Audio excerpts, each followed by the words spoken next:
The Fight of the Good Ship Clarissa by Bradbury. The space rocket Clarissa was 9 days out from Venus. The members of the crew were also out for 9 days. They were hunters, fearless expeditionists who bagged game in Venusian jungles. At the start of our story, they are busy bagging their pants, not to forget their eyes. A sort of lull has fallen over the ship. Note, a lull is a time warp that frequently attacks rockets and seduces its members into a siesta.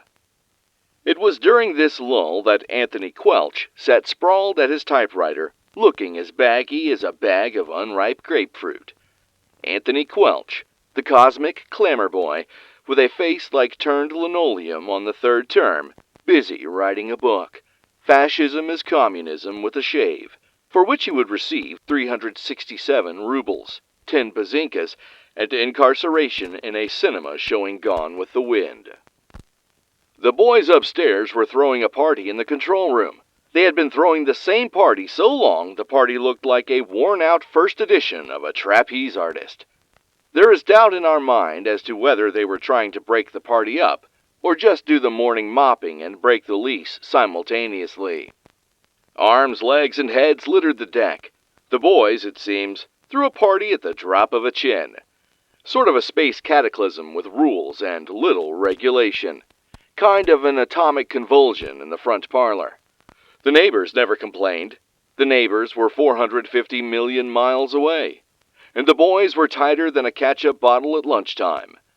The last time the captain had looked up the hatch and called to his kiddies in a gentle voice, hell, the kiddies had thrown snowballs at him. The captain had vanished. Clever way they make these space bombs nowadays. A few minutes previous the boys had been tearing up old amazings and throwing them at one another, but now they contented themselves with tearing up just the editors. Palmer was torn in half, and he sat in a corner, arguing with himself about rejecting a story for an hour, before someone put him through an orange juice machine, killing him. Orange juice, sorry now. And then they landed on Venus. How in heck they got back there so quick is a wonder of science, but there they were. "Come on, girls," cried Quelch. "Put on your shin guards. Get out there and dig ditches for good old WPA and the Rover Boys Academy, Earth Branch 27. Out into the staggering rain they dashed. 5 minutes later, they came back in, gasping, reeling. They had forgotten their corsets. The Venusians closed in like a million landlords. "Charge, men!" cried Quelch, running the other way. And then battle. "What a fight, folks!" cried Quelch. 20,000 Earthmen against 2 Venusians. We're outnumbered, but we'll fight. Bloosh! Correction. 10,000 men fighting. Kerbloom! 100 men from Earth left. Boom! This is the last man speaking, folks. What a fight! I ain't had so much fun since... Help! Someone just clipped my corset strings!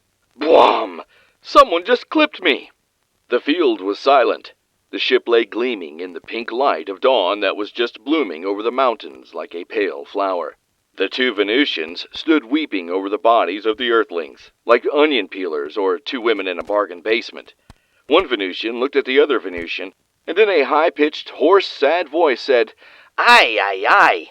This hit shouldn't have happened to a dog, not a doity little dog." And dawn came peacefully, like beer barrels rolling.